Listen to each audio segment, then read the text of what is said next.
Bonjour à vous, passionnés de science et disciples de Jésus.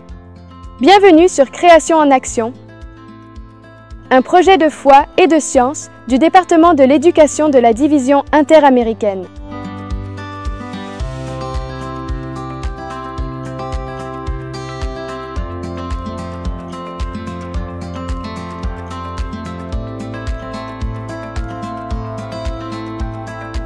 Nous sommes certains que tu es un fan des dinosaures. C'est un sujet qui a fait l'objet de nombreuses recherches.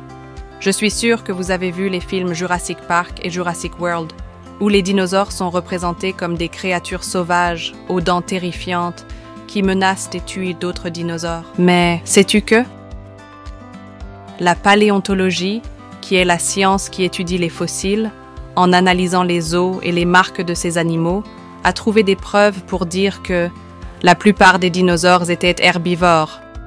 Oui, comme tu l'entends, beaucoup de dinosaures se nourrissaient d'herbes. Et comment le savons-nous?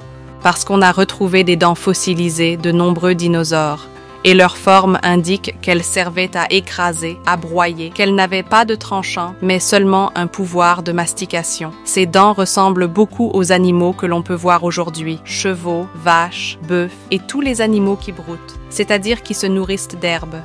Avez-vous vu les dents d'un cheval? Elles sont énormes. Elles sont de cette taille parce qu'ils passent de nombreuses heures à se nourrir d'herbes, qui est chargé d'un minéral appelé silicium, et ce minéral use les dents. C'est pourquoi leurs dents doivent être épaisses et énormes. Les chevaux ont des dents pour la vie. Mais il y avait aussi des dinosaures carnivores. Par exemple, le roi des dinosaures, le tyrannosaure Rex. Lorsqu'on a trouvé des dents fossiles de T-Rex, il y a une différence. Elles se distinguent car elles étaient tranchantes, de petites scies qu'elles utilisaient pour déchirer, pour percer la peau d'autres animaux. Il est vrai que certains dinosaures étaient carnivores, mais la plupart d'entre eux étaient herbivores. Lorsque Dieu a créé le jardin d'Éden, tout était très bon. Lorsque le péché est entré dans ce monde, toute la création a été endommagée. De nombreux animaux ont changé, sont devenus carnivores et féroces. C'est le cas des dinosaures. Mais il y a un espoir. Dieu nous promet une nouvelle création. Là-bas, il n'y aura ni méchanceté ni mort. Et tous les animaux mangeront de l'herbe, ils ne se feront pas de mal.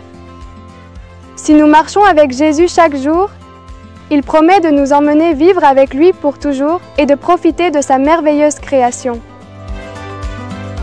Nous t'attendons pour le prochain chapitre de notre série Création en Action, les merveilles de la création.